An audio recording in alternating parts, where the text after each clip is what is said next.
नमस्कार, मैं शालिनी और आप देख रहे हैं जी मीडिया टुडे।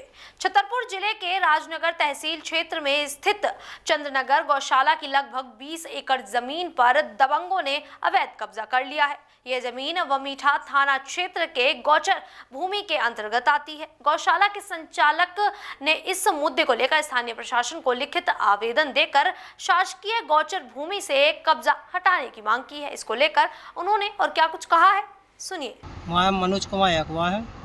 3 महीने से गौशाला चला रहा है भावना महिला कल्याण समिति से। अच्छा जी, इसकी यह जमीन थी, दबंग लोग कब्जा करे हैं, तो वो जोतने लगे हैं, मारने की धमकी देते हैं। उनको मना कर हम लोग जो चाहते हैं कि गायों को चरने के लिए जमीन छोड़ी जाए, तो गाय कम से कम चरने लगे।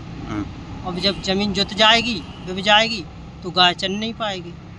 पटवारी को बताया था, तहसीलदार साहब को ही पता है, आए भी हते तहसीलदार साहब, तो अभी तो नहीं की है, लेकिन बताया है। जब चंद्रनगर चौकी को इस संबंध में सूचना मिली तो प्रभारी हरदेव सिंह अपनी टीम के साथ मौके पर पहुंचे, लेकिन दबंगों ने पुलिस को देखकर मौके से भागने की कोशिश की। इस मामले में प्रदेश के मुखिया डॉक्टर मोहन यादव ने अधिकारियों को निर्देश दिए थे कि गौचर की भूमि से अवैध कब्जे को हटाया जाए, लेकिन छतरपुर जिला प्रशासन इस कार्य में विफल साबित हुआ। मामले की जाँच जारी है और स्थानीय प्रशासन की निष्क्रियता ने एक बार फिर सवाल खड़े कर दिए। इस पूरे मामले को लेकर शौकीलाल राजक ने क्या कुछ कहा है, सुनिए। क्या नाम है? मेरा नाम शौकीलाल राजक है। और हम लोग चंद्रनगर गौशाला चला रहे हैं। वह 3 महीने से गौशाला चला रहे हैं। जहाँ पे गौशाला में के आसपास में शासकीय ज़मीन डली थी, वो तहसीलदार द्वारा बताया गया था कि यहाँ पे आपको गायों को चराना है। तो हम लोग चरा रहे थे, लेकिन वहाँ पे कुछ दबंग लोग हैं जो कब्जा किए थे, उनके द्वारा आज जुताई की जा रही है और रोकने पर मारने की धमकी भी दे रहे हैं। यदि आप यहाँ पे आओगे तो आपको मारेंगे। जने का नाम है बाले कुशवाहा और एक है अपने रामचंद्र साहू और कोमल साहू। इनके द्वारा जमीन जोती गई है।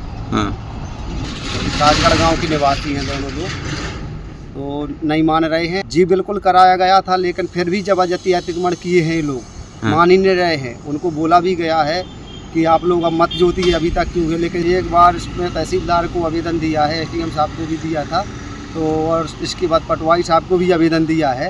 इसके बाद अभी तक कोई कार्रवाई नहीं हुई। इसके माध्यम से फिर से लोग मान ही रहे हैं। कम से कम 40 से 50 एकड़ पे कब्जा किए हैं और 8 से 10 किसान इस पे कब्जा किए हैं। और बराबर जोताई के लिए बार बार बोलने के बाद भी वो लोग नहीं मान रहे हैं और मारने की धमकी दे रहे हैं रोकने के बाद भी। अब हमारे गायों को क्या है कि वहाँ पे चरने की जो ज़मीन थी, अब कोई ज़मीन नहीं बचेगी यदि सारे किसान जुताई कर लेंगे। फिलहाल इस पूरे मामले को लेकर आप लोगों की क्या राय है, आप हमें कमेंट करके जरूर बताइएगा। और इसी प्रकार की देश और दुनिया से जुड़ी खबरों के लिए देखते रहिए जी मीडिया टुडे।